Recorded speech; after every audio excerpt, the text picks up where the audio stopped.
Hola amigos, ¿cómo están? Bueno, aquí les voy a presentar un pequeño, ¿cómo diría? Esto fue un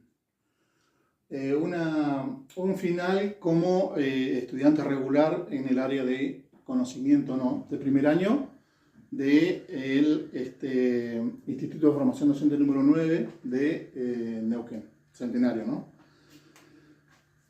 Nosotros vimos en nuestra cursada, vimos Esther Díaz, Pablo Kramer, Galera, Rubén Pardo, Catherine Walsh, Cullen, Pablo Freire. En ese orden, unidad 1, unidad 2, unidad 3, fuimos desarrollando esos temas. Y bueno, yo para poder rendir tuve que armar, me habían dicho que armara un tema, ¿no? Bueno, pero al armar un tema, y al ver que todo tiene relación, por ahí yo busqué la forma de que poder hacerlo completo, ¿no? En el orden en el que tenemos el programa. Así que bueno, yo empecé con Esther Díaz, ¿no? Porque Esther Díaz nos pregunta qué es conocimiento, qué es ciencia, conocimiento de sentido común, conocimiento científico, los conceptos, para que un conocimiento sea válido, tiene que tener conceptos. ¿Qué es conocimiento? Por empezar. Conocimiento es todo aquello que nos rodea y todo aquello que construimos a lo largo de nuestras vidas, ¿no? Y que nos hace nuestro día a día desarrollarnos, ¿no? Día a día. Ciencia, ¿qué es ciencia? Ciencia es la ciencia nos aporta tecnologías innovadoras para hacernos la vida mucho más fácil. Cuando digo tecnologías innovadoras me voy refiriendo a que nos ayuda, ¿no? Nos ayuda diariamente, continuamente. La ciencia está haciendo, no sé, avanzando, por ejemplo, en la telefonía, avanzando en la televisión, a través, primero fue blanco y negro, después fue a color. Bueno, todo eso fue a través de la ciencia, a través de, interdisciplinariamente, a través de distintas disciplinas, ¿no? Y eso nos aporta la ciencia, una manera de poder estar mejor, ¿no? Poder ir mejorando nuestro estilo de vida, ¿no? Y bueno, eso nos aportaría la ciencia. Conocimiento de sentido común y conocimiento científico. Esther Díaz habla de que la ciencia explica, describe, predice, y el conocimiento de sentido común también explica, describe, predice, pero hay una diferencia. Por ejemplo, el conocimiento de sentido común puede ser, y te doy un ejemplo, puede ser, no sé, yo a través de mi experiencia sé que si está nublado y que si los animales se comportan de distinta manera, el viento, hay un olor a lluvia, yo puedo decir que va a llover dentro de un rato, puedo predecir, ¿no? Es más predictivo.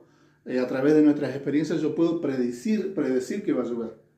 Eso sería un conocimiento de sentido común, ¿no? Algo que aprendemos a lo largo de nuestro tiempo y nuestros antepasados nos vinieron pasando esos saberes, ¿no? Ese conocimiento.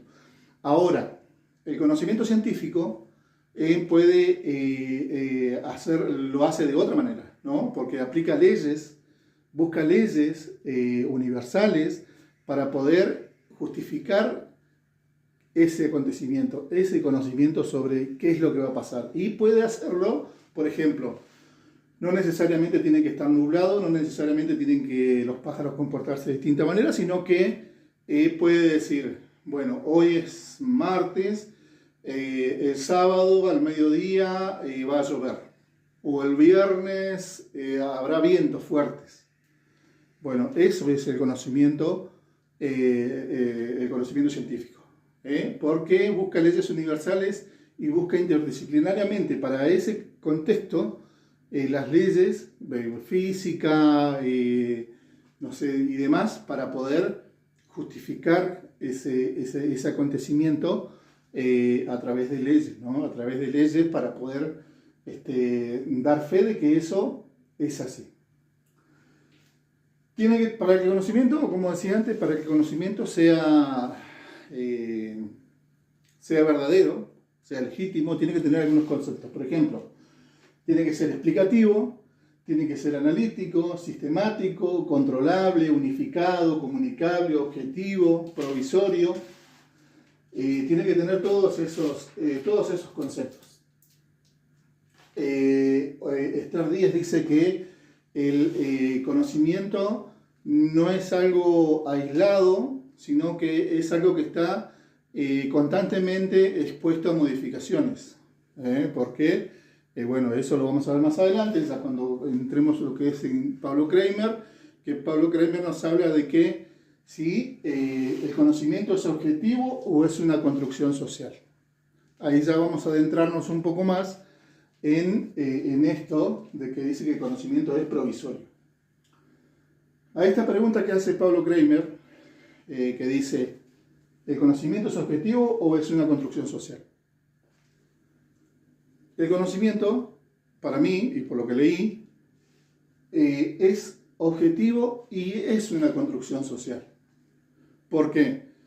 Es objetivo porque busca leyes universales, como decíamos antes, para ser justificado y tiene conceptos, ¿no? Para que el conocimiento sea aceptado como conocimiento, ¿no? Tiene que cumplir algunos de estos conceptos. O sea que el conocimiento sí es objetivo. Y Pablo Kramer también dice que no es un ente aislado y que está siempre dispuesto a modificaciones, al igual que Esther Díez. ¿Es objetivo? Yo digo que sí, que es objetivo. ¿Es una construcción social? Sí, es una construcción social. ¿Por qué? Porque así como nosotros decimos que el conocimiento que cuando decimos que conocimiento es todo aquello que adquirimos a lo largo del tiempo y de la historia, eso quiere decir que el conocimiento vamos adquiriéndolo y va cambiando a medida de que va pasando el tiempo, ¿no? Entonces podemos decir que es una construcción social.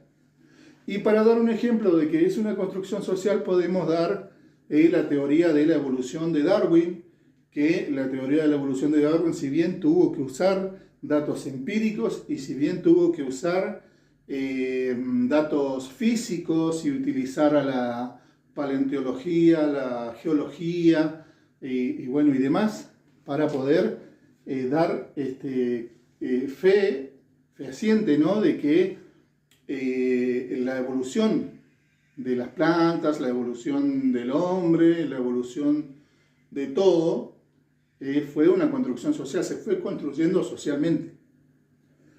Así que para mí sí, es objetivo y es una construcción social. Y para Pablo Kramer, en su texto también dice que es objetivo y es una construcción social. Hablamos de Dalera. ¿Dalera qué nos dice? Dalera nos dice que nos habla de experiencia, de pensamiento, discurso, de dogmas.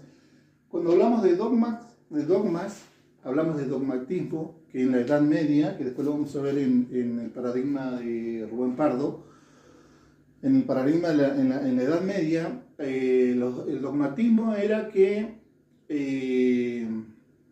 la Iglesia tenía mucha intervención con respecto al conocimiento. La Iglesia designaba a sus sacerdotes, ¿no? a los curas o un sacerdote con el que tenía más autoridad en la Iglesia, ese legitimaba, ¿no? Una revelación, por ejemplo.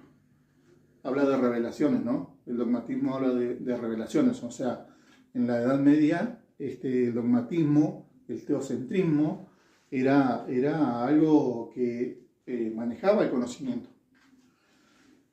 Dalera dice que conocer es parte de la existencia del ser humano. ¿Por qué? Porque nosotros, Dalera dice que buscar el conocimiento es buscar la verdad. O sea, cuando encontrás la verdad y legitimás la verdad, ya no hay más lugar para cuestionamiento. O sea, es por eso que la Iglesia empezó a hacer, bueno, ahí lo vamos a ver en el traspaso de la edad Media a la Edad Moderna, ¿no? Pero bueno, podemos decir que Dalera nos habla también de eso. Nos habla de que el dogmatismo predominaba y que el dogmatismo era el que a través de las revelaciones legitimaba el conocimiento. Podemos hablar del discurso, la importancia que tiene el discurso, que después lo vamos a ver con Catherine Walsh en los legados geopolíticos, que el discurso, dependiendo de quién haga el discurso, te puede contar una realidad que no es así. O sea, te puede, por ejemplo, con el colonialismo, con los legados geopolíticos que trajeron los españoles, los europeos, que trajeron al descubrimiento de América, ¿no? A ese descubrimiento de América que en realidad terminó en un genocidio, terminó en dejando a las comunidades autóctonas, al saber autóctono, dejándolo de lado a través de discursos, ¿no? Porque se les dijo cosas que en el discurso parecían muy bonitas, pero que en realidad no era así. O sea, de eso también nos habla Dalera, de que el discurso es importante y es la forma, y la comunicación marcó, o sea, una parte fundamental de la historia, porque a través del discurso, el discurso podía tener, el discurso tenía poder sobre el saber, porque un discurso tenía poder sobre el saber. Pasó con el descubrimiento de América, que pasó el colonialismo a partir de la llegada de Colón por primera vez en 1492. De ahí pasamos a Rubén Pardo. Rubén Pardo nos habla de fracturas. ¿Qué quiere decir Pardo cuando nos dice fracturas? Pardo nos habla de fracturas en el momento en que pasamos del paradigma premoderno, la antigüedad clásica y la Edad Media. Se produjo una fractura para pasar a la Edad Moderna, ¿no? Porque ahí se produjo una fractura. ¿Cuál fue la fractura que se produjo ahí? La revolución científica. Si hablamos también en el paradigma premoderno, bueno, estaba muy influenciado por la Iglesia en la Edad Moderna, ¿no? En la antigüedad clásica ya dependía más de los griegos, ¿no? Era más mitológica. Ahí hablábamos de mitos, de logos, más mitológicas, más ancestrales,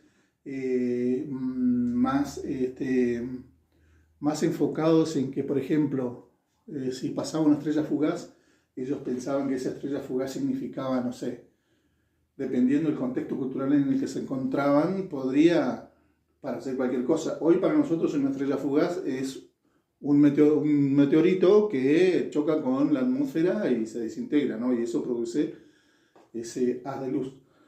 Pero bueno, en la antigüedad clásica era eso, ¿no? Era más mitológico. Todo lo que pasaba era una señal. Y eso fue lo que marcó también una fractura entre el traspaso de la antigüedad clásica a la Edad Media, ¿no? Porque en la Edad Media ya la Iglesia empezó a tomar parte más en esto, ¿no? Lo que decía Dalera, que empezó a tomar había más teocentrismo, ¿no? El teocentrismo era que Dios era el centro. También estaba el geocentrismo, que en la Edad Media se creía, la Iglesia justificaba y decía que la Tierra era el centro y que todos los demás planetas giraban alrededor de la Tierra. Para esto, Galileo, que fue uno de los primeros que lo expuso, ¿no? Que expuso esa teoría por la cual fue perseguido por la Iglesia, el helicentrismo, que Galileo decía que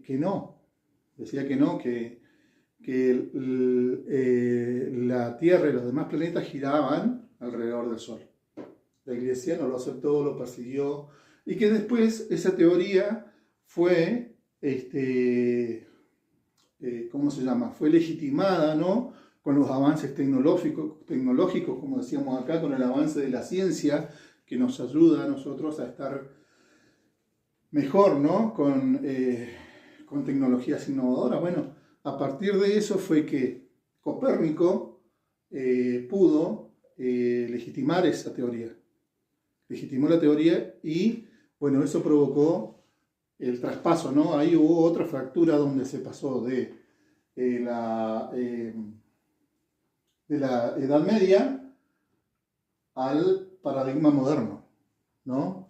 El paradigma moderno donde ya la iglesia se dejó de lado, donde ya se sacó, la comunidad científica tomó otro rumbo y dejó de lado a la iglesia, dejó el teocentrismo, le dio lugar al policentrismo, dejando atrás el geocentrismo, y para poder continuar, y ahí es donde se producen las fracturas, ¿no? En esos cambios que hay de una época a otra. El paradigma moderno y el posmoderno está más enfocado a realizar una crítica, ¿no? Una crítica hacia esos legados, ¿no? Una crítica a esa colonización del saber, a ese poder del discurso, a esos legados geopolíticos que los vamos a ver con Katherine Walsh, Katherine Walsh, que hace una crítica, ¿no?, a los legados geopolíticos. Katherine Walsh tiene una propuesta superadora, le llaman, ¿no?, que hace una crítica a todos esos legados geopolíticos que nos fueron dejando, ¿no?, que fue quedando como saberes únicos, ¿no?, como saberes de que todo lo bueno provenía de los países del primer mundo, ¿no? Y nosotros somos países del tercer mundo, ¿no? El que menos piensa, el que menos hace, el que menos come, el que menos todo. Katherine Walsh habla de esta propuesta superadora y hace una crítica y, por supuesto, promueve la interculturalidad, ¿no?, y la decolonialidad. ¿Qué significa la interculturalidad? Interculturalidad implica en que las culturas retomen sus saberes, retomen sus conocimientos y puedan compartirlos, descolonizar esos saberes impuestos, ¿no?, por los países que quieren mantener la hegemonía a través de los discursos, a través del poder, para conveniencia de ellos, ¿no? O sea, Katherine Walsh habla y, bueno, dice que, bueno, en el texto habla de que Galeano dice que hasta el mapa miente, porque en la división del planiferio dejaron el Ecuador mucho más abajo, haciendo creer que la parte de arriba es más grande que la de abajo, cuando en realidad es totalmente contrario, o sea, la parte de abajo es más grande que la de arriba. Por eso habla de que las culturas indígenas se invirtieron. ¿Qué pasaría si invirtiéramos? El plano sería distinto. O sea, sería lo que es, pero nada más que invertido. Esto, bueno, nos habla también, hace referencia a la metáfora del cuerpo, que la cabeza pensante está arriba y el cuerpo que trabaja está abajo. O sea, nosotros somos los que trabajamos, Latinoamérica sería la que trabaja y ellos son los que piensan, ¿no? A través de esos legados geopolíticos son los que Katherine Walsh hace esta crítica, en que tenemos que recuperar nuestra libertad del saber, nuestra libertad de poder recuperar nuestros conocimientos, ¿no? Poder recuperar, o sea, no recuperar, porque en realidad siempre estuvieron, sino que de poder sacar los saberes impuestos y que refloten los saberes de las culturas que han sido marginadas, ¿no? Para esto, bueno, Katherine Walsh también hace una crítica y en esto Immanuel Kant hace, y es el que le da una, ¿cómo se llama?, una jerarquía, ¿no? Le pone una jerarquía de poder,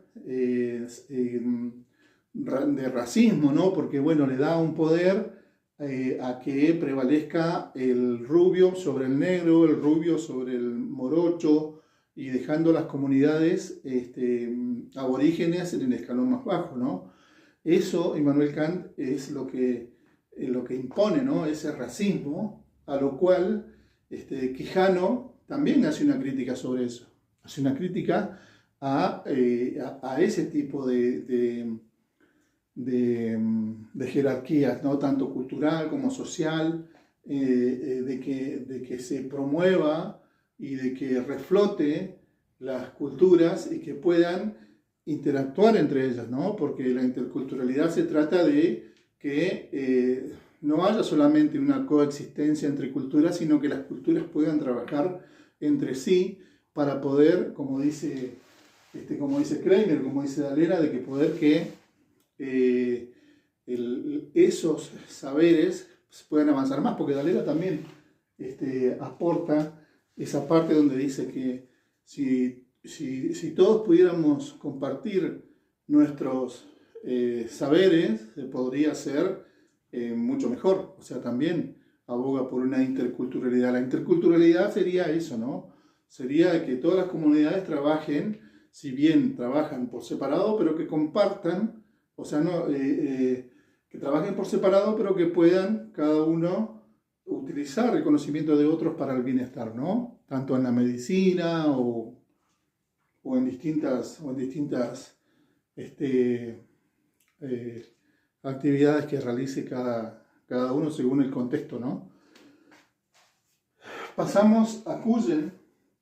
Kujen nos habla de dogmatismo, pragmatismo, huellas, espejos y señales. Se nos habla un poco más de lo que es y nos va haciendo una entrada más a lo que es Paulo Freire, ¿no? Porque Kujen nos habla de dogmatismo, que es lo mismo que veíamos acá en Dalera, pero nada más que Dalera nos habla a partir de la iglesia, pero el dogmatismo del que nos habla Kujen también vendría a ser muy parecido al iluminismo, ¿no? A un saber, a un único saber, ¿no?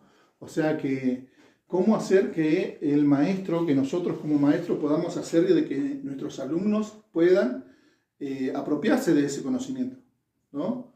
Y para eso se necesitan otras cosas, ¿no? Que lo vamos a ver con Paulo Freire, pero bueno, Kujen nos habla de eso, ¿no? El dogmatismo, nos habla del pragmatismo. El pragmatismo es que nosotros vamos a saber, por ejemplo, si un chico aprende, quizás no lo podemos saber con una evaluación, porque no sabemos si está haciendo repetición de contenido o no, lo vamos a ver a largo plazo, o sea, lo vamos a ver más adelante. Entonces, por ahí, eso habla, el pragmatismo habla sobre eso, ¿no? Sobre que nosotros vamos a ver ese conocimiento que nosotros hicimos que el estudiante o que esa infancia adquiera, que ese conocimiento se va a ver a largo plazo. Por eso dice que también es más pragmático, ¿no? Huellas, espejos y señales. Huellas se refiere, cuando habla de huellas, Kujen refiere a lo que nosotros dejamos. Lo que nosotros dejamos en el estudiante, porque ellos nos ven a nosotros, el maestro lo ven como lo que le dicen lo que tienen que hacer, o sea, son las huellas que nosotros dejamos en ellos. Espejos es porque ellos se reflejan en nosotros, quizás en llevarnos a nosotros y ver qué es lo que ellos quieren ser el día de mañana, si quieren ser como nosotros se reflejan, ¿no? En lo que nosotros somos. Señales, y las señales también hablan de lo que es el pragmatismo, ¿no? Porque las señales las vamos a ver a largo plazo, o sea, vamos a ver qué es lo que pasó con ese estudiante a largo plazo. En algún momento que lo encontremos vamos a ver qué hizo con ese conocimiento que nosotros quisimos que se adueñara, ¿no? Bueno, con eso nos adentramos también un poco más a Paulo Freire. Paulo Freire, por otra parte, nos habla de reconocer la diversidad, promover el diálogo intelectual, crear un ambiente inclusivo, nos habla del analfabeto político, de la educación bancaria, de la educación liberadora. Paulo Freire dice que el conocimiento es una herramienta fundamental para la liberación. ¿Qué quiere decir con esto? Que al reconocer la diversidad, o sea, al reconocer distintos tipos de saberes, ¿no? De las comunidades, de poder descolonizar también, porque Pablo Freire habla de la descolonización, por eso también habla del analfabeto político, ¿no? Porque el analfabeto político es aquel que tiene conocimiento, más allá de saber leer y escribir, pero no ejerce eso, ¿no? Es como que hace oídos sordos, ¿no? Al discurso, como bien dice Galera, a ese discurso hegemónico, y por eso lo llaman alfabeto político, ¿no? Porque a pesar de saber leer y escribir, no hace su trabajo, ¿no? No defiende nada, o sea, que por eso lo llaman alfabeto político. Para crear un ambiente inclusivo necesitamos generar espacios en las escuelas, para eso hay que, la interculturalidad, como bien dice Catherine Walsh, tiene que estar incluida en el diseño curricular, darle herramientas a los maestros para que puedan trabajar la interculturalidad, para que sea un eje de trabajo en las escuelas, ¿no? Para eso hay que trasladarlas al diseño curricular, para que puedan los maestros tener esa herramienta para poder trabajar la interculturalidad, y no dejar la interculturalidad como para decir, sí, tenemos interculturalidad.